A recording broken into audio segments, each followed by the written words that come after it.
उपदेश दे दिया और नाम रखा रामानुज दास। क्या रखा नाम?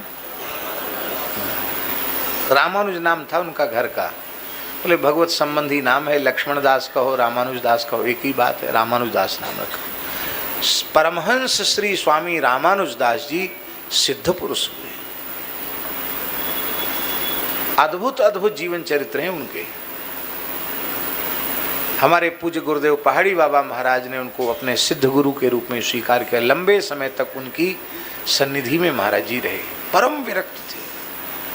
अपने संपूर्ण जीवन में परमहंस रामानुज दास जी ने एक भी इंच भूमि कहीं खरीदी नहीं, अपने लिए एक पर्णकुटी तक नहीं बनाई।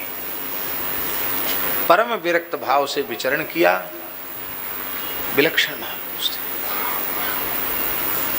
आप कहेंगे बात आप क्यों सुना रहे हैं? हम इसलिए सुना रहे हैं कि तीव्र लगन हो तो पथ प्रदर्शक संत को, गुरु को खोजने नहीं जाना पड़ेगा, गुरुजी खोजते हुए चले आएंगे। इसलिए बात सुनाई।